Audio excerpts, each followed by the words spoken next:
Se Deus nos permitir, na semana que vem, vamos tratar das últimas duas palavras da cruz. Está consumado, e Pai, nas tuas mãos entrego o meu espírito. Em cultos anteriores tratamos das 4 palavras da cruz, e agora vamos nos referir à 5ª palavra da cruz. Então eu quero ajudar você a memorizar essas palavras da cruz. Eu memorizei a sequência, porque nós sabemos quais são as palavras, mas na sequência, quais são essas palavras? Eu estou aqui, eu já fiz esse exercício, não memorizei assim rapidinho, não, tive que me esforçar. Eu quero ajudar você nisso. Então, primeiramente, vamos percorrer na Bíblia, na sua Bíblia aí, você pode usar a da igreja, só não pode marcar na Bíblia da igreja, mas na sua ou no seu dispositivo eletrônico, você pode marcar essas 7 palavras da cruz, porque elas são muito importantes. Porque são palavras altamente teológicas sobre o mistério da crucificação, mas também são palavras altamente inspirativas, devocionais para a nossa vida. Jesus na cruz, portanto, proferiu 7 frases, e os evangelistas João e Lucas registraram estas frases.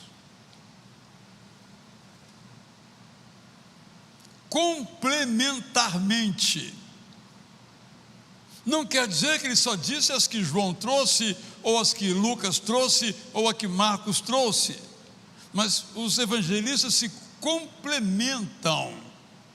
Isso é algo muito valioso, inclusive na história da ressurreição. Não há contradição naqueles relatos, vários, nos 4 evangelhos da ressurreição. Há complementaridade, as histórias se completam. É o caso aqui das 7 palavras da cruz. A primeira palavra da cruz está em Lucas 23, 33, 34. Vai lá, marca lá, para você não esquecer. Pai, perdoa-lhes porque não sabem o que fazem. É a primeira palavra da cruz. Essa todo mundo gravou, é a primeira. Agora vamos à segunda palavra da cruz.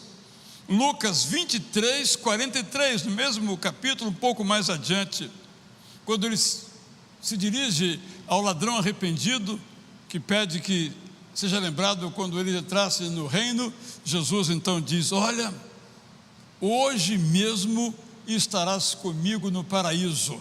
Essa promessa, portanto, é a segunda frase ou a segunda palavra da cruz. A terceira tem a ver com uma questão familiar, a preocupação de Jesus com Maria e com seu amigo João também. Quando ele então se vira para a sua mãe, vou dizer o texto, está em João, capítulo 19, versos 26 e 27, João 19, 26 e 27, vou esperar você chegar lá. Então Jesus olha para sua mãe, Maria, e diz: mamãe, fala mulher, mas era a maneira, mulher, parece nós grosseiro, mas era a maneira carinhosa de dizer: eis aí o seu filho. Não era? O filho dela era Maria, o filho de Maria era Jesus e vários outros, mas agora ele traz João para a família e vice-versa, e diz: João, aí está a sua mãe. Terceira palavra, João 19, 26, para as nossas famílias.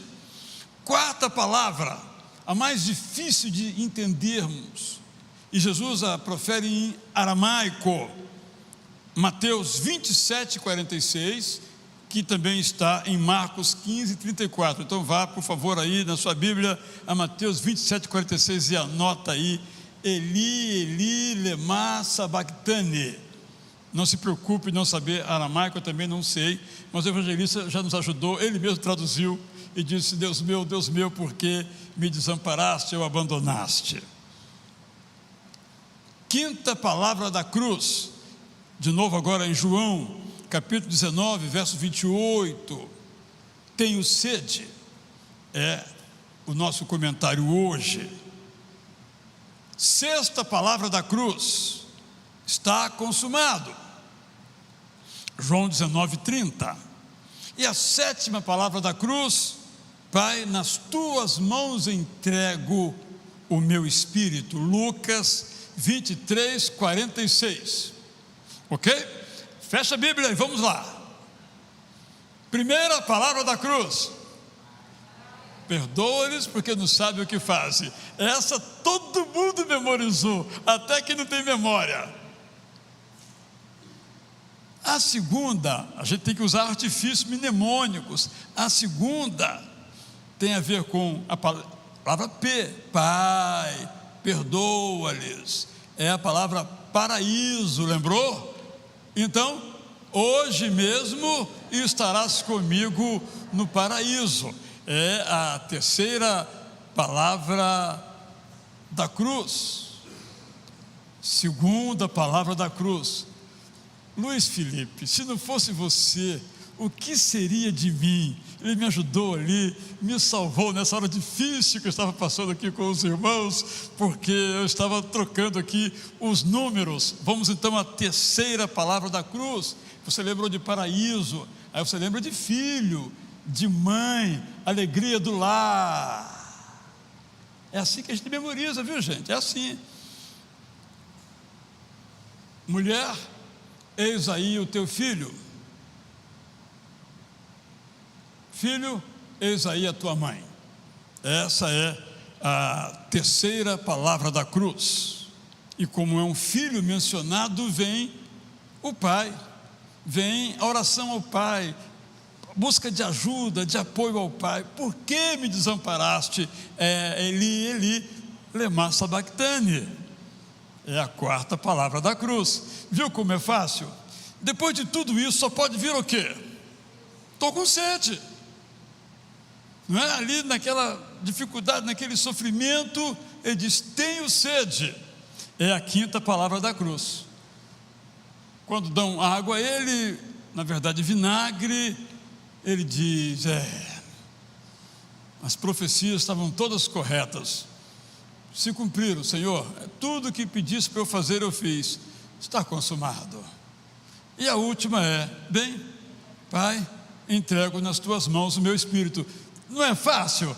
Vamos ver, está memorizado? Vamos lá então. Primeira palavra da cruz.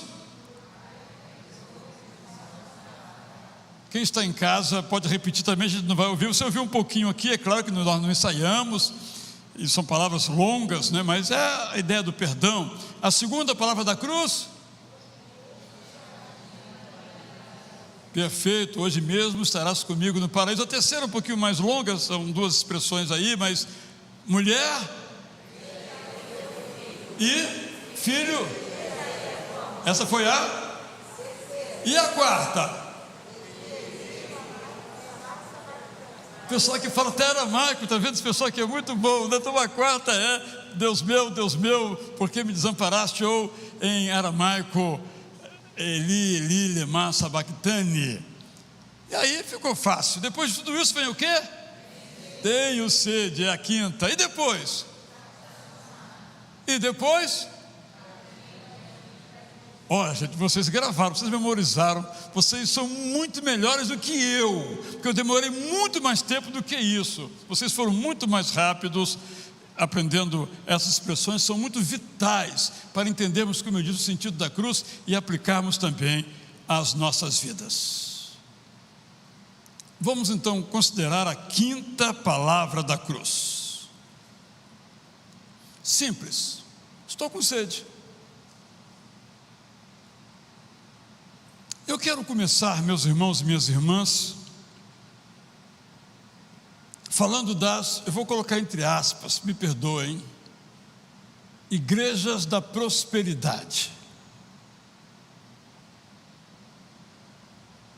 Em grandes porções do mundo e no nosso, nós estamos cercados de igrejas que vendem prosperidade. Os irmãos sabem que não é do meu feitio fazer comentários depreciativos ou críticos a outras comunidades de fé. Mas eu devo dizer que é muito difícil, no contexto em que nós vivemos, nos manter pregando a mensagem da Bíblia. Porque durante a semana, todos nós, ou em qualquer veículo que nós empreguemos para nos comunicar ou nos conectar, nós somos convencidos que Deus, o Deus eterno, é o nosso empregadinho. Você ora e Ele lhe dá tudo o que você pede. E se você não recebe, é porque você não sabe pedir. Então, quando você vem em uma igreja como a nossa e tantas outras, que pregam a palavra de Deus e diz, por exemplo, que Deus nos concede aquilo que nós pedimos segundo a vontade dEle, parece que esse versículo não está na Bíblia. Parece que a nossa teologia da oração é uma teologia medrosa, que não acredita no poder de Deus. Estou abrindo meu coração com os irmãos, torna-se difícil pregar o Evangelho, porque há um outro Evangelho sendo pregado, estou falando com toda franqueza, que não é o Evangelho dos Evangelhos.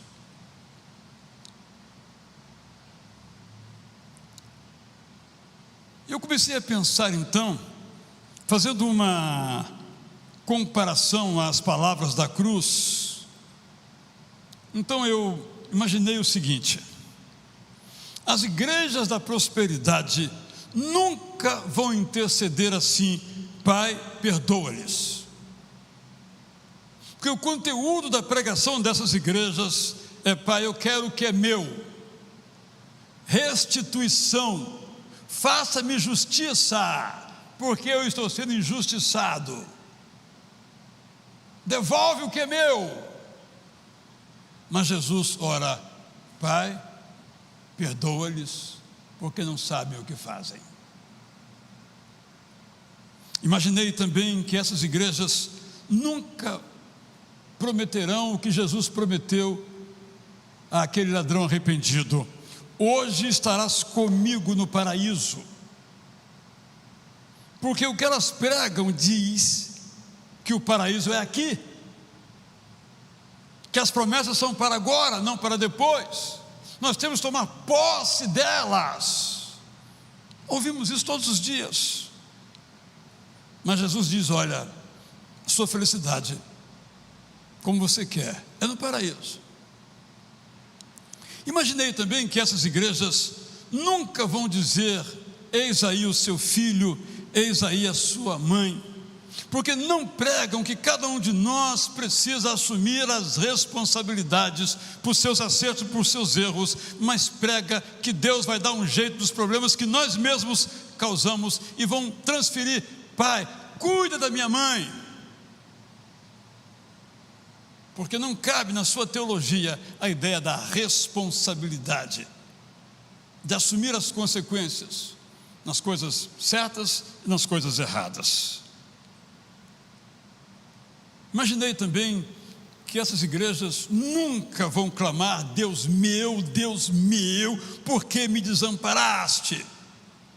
Porque elas garantem que aqueles que seguem Jesus nunca sofrem, nunca passam por problemas. Se passa porque não sabe pedir, como já mencionei. Porque os filhos de Deus nasceram para ser cabeça e não cauda. Nós nascemos para ser felizes, temos direito a ser felizes, porque Jesus na cruz já conquistou isso tudo por nós. Não vão dizer: clame, fale com o Senhor, que o Senhor me abandonou, porque esse é o seu sentimento. Seja autêntico com Deus. Não vão clamar assim. Imaginei também que essas igrejas nunca vão dizer, nunca vão admitir: tenho sede. porque sempre dirão que aquele que crê em Jesus nunca tem falta de nada. Vão dizer que nunca devemos admitir as nossas fragilidades. Nada de psicólogo, psiquiatra, nada disso. Deus é meu psicólogo, Deus é meu psiquiatra. Mas Jesus diz: olha, ufa, eu estou com sede. Nessas igrejas nunca se gritará: está consumado, porque o que elas ensinam é que a vida é aqui e agora, e as bênçãos são para já. Não há nenhum projeto a não ser este: ser feliz, ter tudo o que se precisa. Nessas igrejas nunca se ora assim: Pai, nas tuas mãos entrego o meu espírito. Porque vão dizer: não, enquanto a vida há esperança. Eu imaginei isso, apenas imaginei, para então voltarmos aqui ao drama que João 19:28 nos traz. Vendo Jesus que tudo já estava consumado, para que se cumprisse a Escritura, disse: tenho sede. O sacrifício do Messias estava pronto a fazer sentido para todos que participavam daquele momento e para nós também agora. Esse sacrifício não era o sacrifício de um cordeiro que era morto a cada pecado humano ou a cada sábado nos sacrifícios ou nas festas religiosas. Não era mais esse tipo de cordeiro. Era o Deus homem morto uma única vez, não por ele mesmo, mas por nós e para nós. O Jesus Deus, que sabe que tinha feito tudo o que precisava fazer, é o mesmo Jesus homem que tem as mesmas necessidades de cada um de nós. Então, extremamente enfraquecido, Jesus admite a sua condição e pede água para sobreviver. E recebe como forma de desprezo vinagre.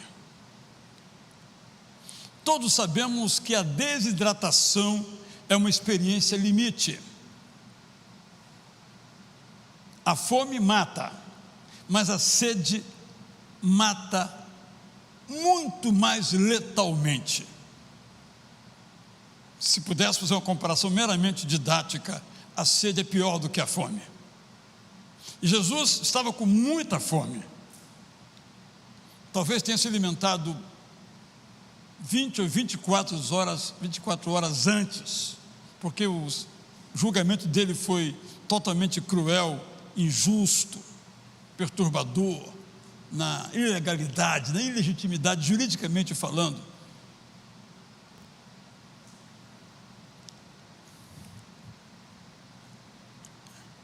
Essa semana eu li um artiguete em que o autor fala uma coisa muito intrigante. Eu acho que alguns aqui leram também. Ele diz que Jesus foi alvo de violência sexual. Parece um pouco estranho, mas você observa que Jesus ficou nu diante dos seus acusadores, porque lhe trocaram a roupa. O autor faz então uma série de pesquisas e ilações, e eu estou trazendo isso daqui, mais uma vez, para mostrar que o sofrimento de Jesus foi realmente absurdo. Ele sofreu todo tipo de sevícia, todo tipo de violência, não só moral, emocional, mas também fisiológica, inclusive a fome. E ele fala aqui então agora desse momento da sua vida de extrema sede. Estou com sede, eu não aguento mais. Por favor, um pouquinho de água. Estou com sede, tem misericórdia de mim. E aqueles malfeitores que ali se encontravam lhe deram um líquido, mas mas um líquido podre, que ele não conseguiu beber e continuou com sede.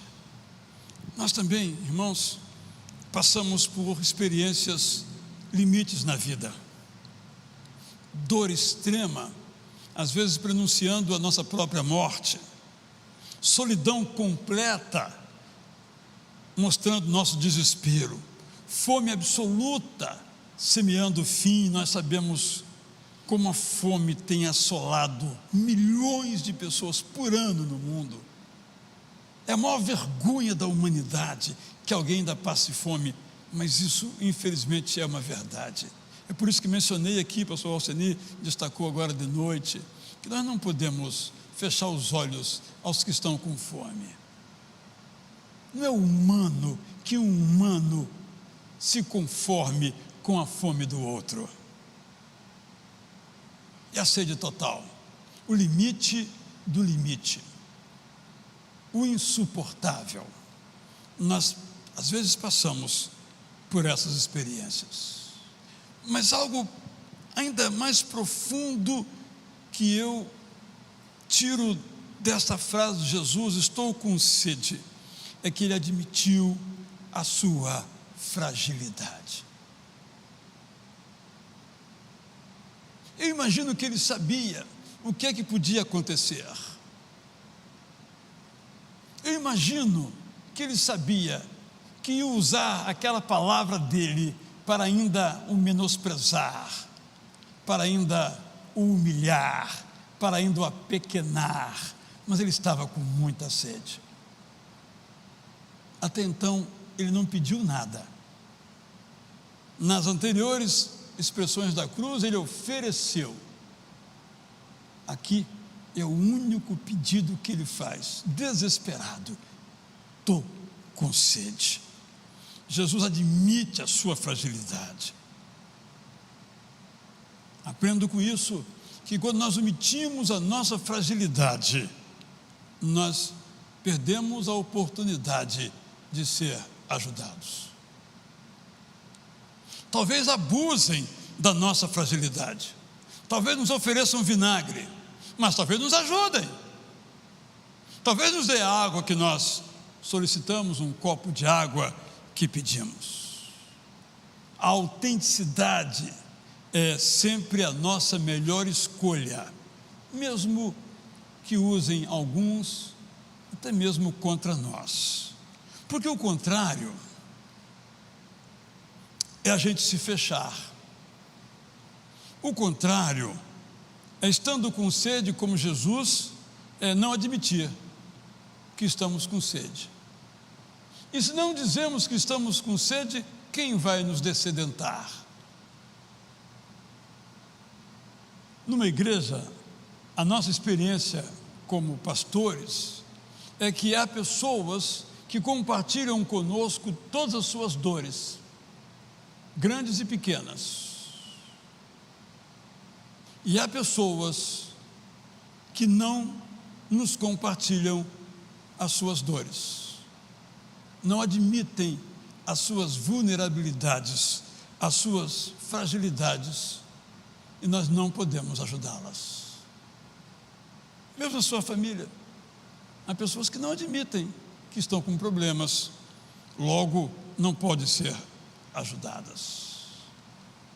Quando nós lemos as cartas do apóstolo Paulo, nós lemos essa expressão em 2 Coríntios 12:10. Eu sinto prazer nas fraquezas. Como dizer, eu não tenho vergonha de falar das minhas fraquezas, nos insultos, nas privações, nas perseguições, nas angústias que eu sofro por amor de Cristo. Porque quando eu sou fraco, então é que eu sou forte. Quando eu digo tenho sede, é a minha fraqueza, eu sou fortalecido com um copo de água.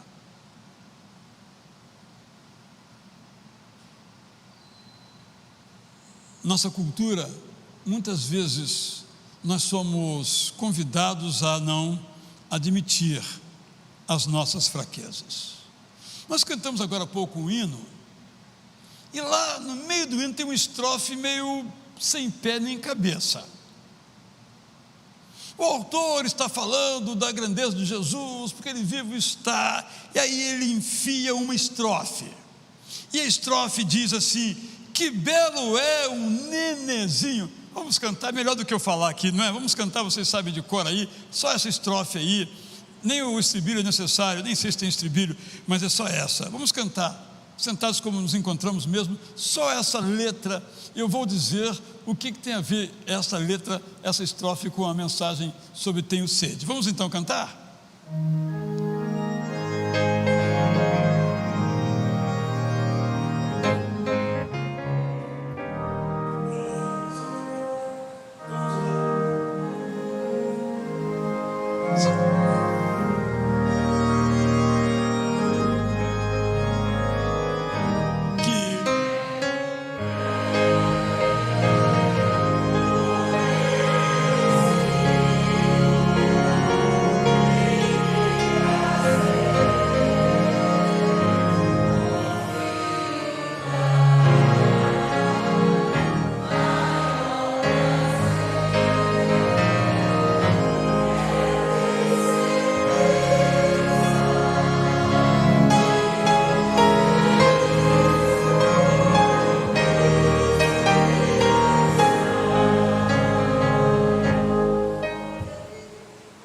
Vocês fizeram certinho.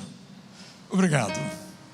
Então, por que eu trouxe essa letra aqui agora, assim, no meio da mensagem?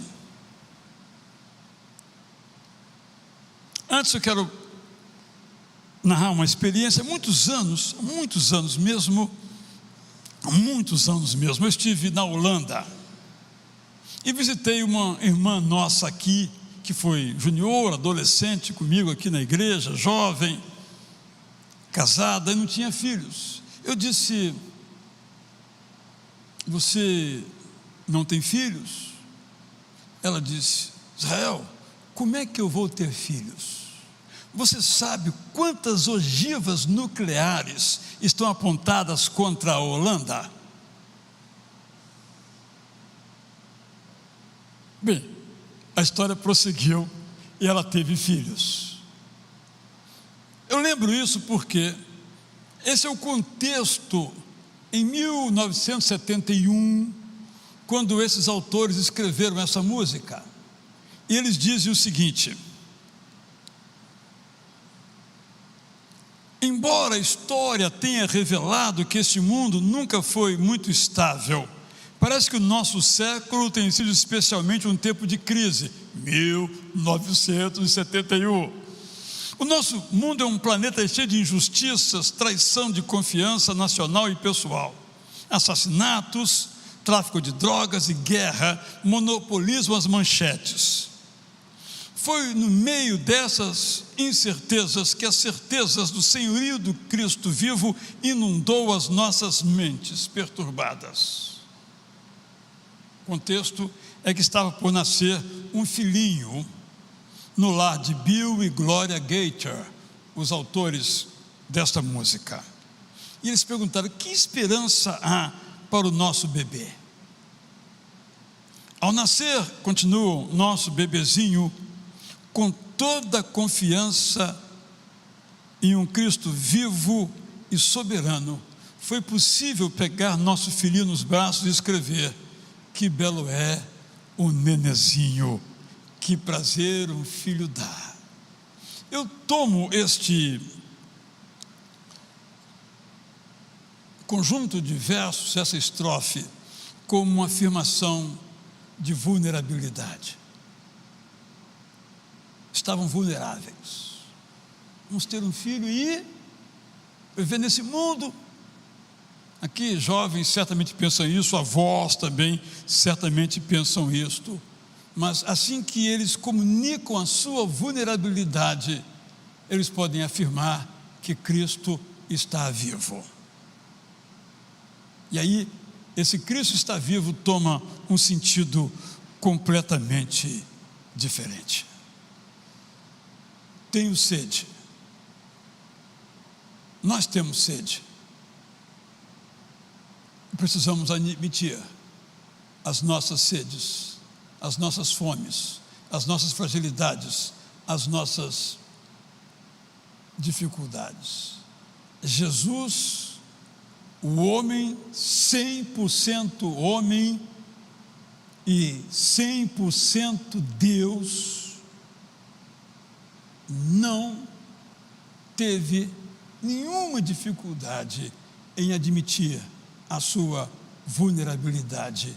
Por que é que eu vou esconder a minha?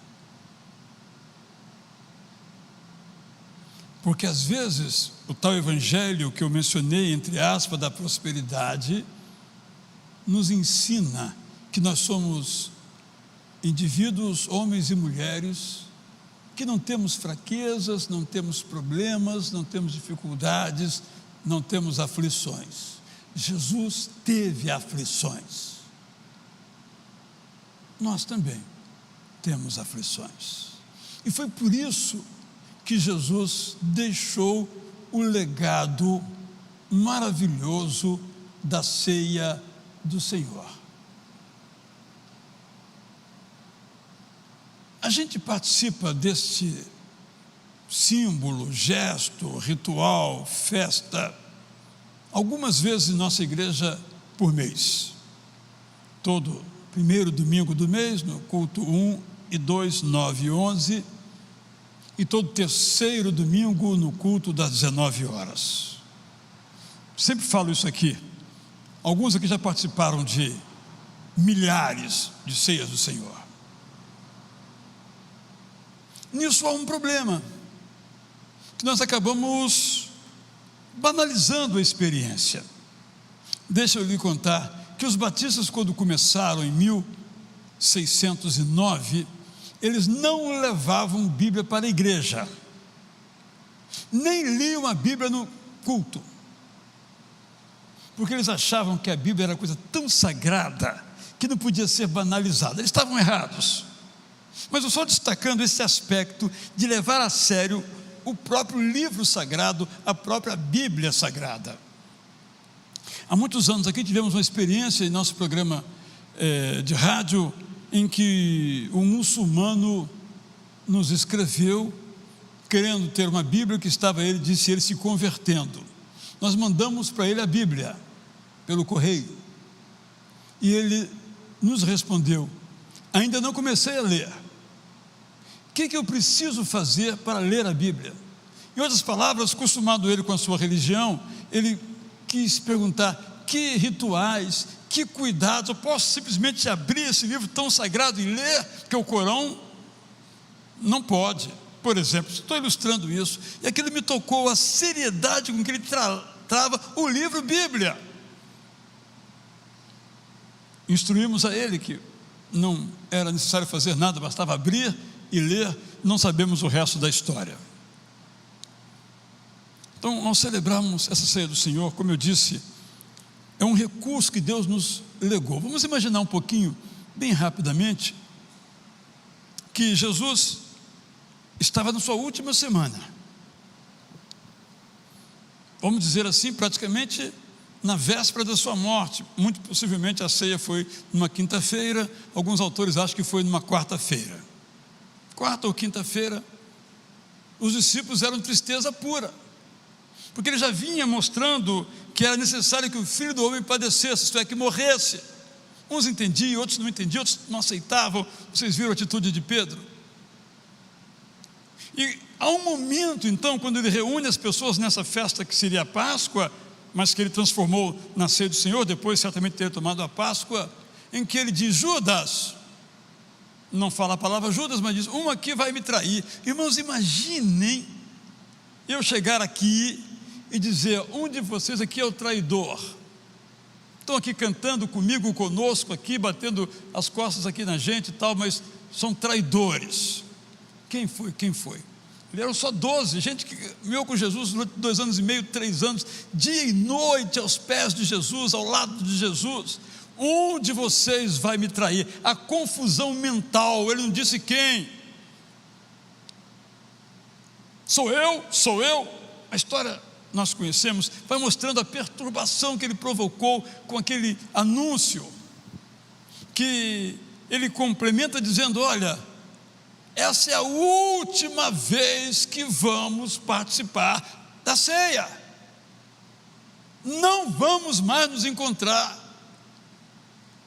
só quando eu voltar, só no céu. Imagina você estando numa festa com seu pastor, com seu amigo, ele diz: olha, eu quero dizer a você que essa é a última vez, nunca mais. Como assim? Esse era o contexto. Vocês imaginam depois disso que os discípulos vão e veem Jesus sendo crucificado tal como ele falou? Como é que nós ficamos agora? Imagine esse resto. Sem essa ceia eles não continuariam, não teriam elementos para continuar. Então ele diz: olha, tomem esta ceia todas as vezes em que vocês se reunirem, para se lembrarem que eu morri no lugar de vocês e também celebrarem que eu vou voltar. É por isso que a ceia é tão importante. E nesse contexto então Jesus fala: olha, esse cálice eu não vou beber mais. Só que na cruz ele diz: tenho sede. E continuou com sede. Ele disse que não ia beber e não bebeu, mas nos deixou para que nós bebêssemos. E a inevitável pergunta que eu me faço, a mim e a nós, é se nós temos sede de beber o cálice da ceia,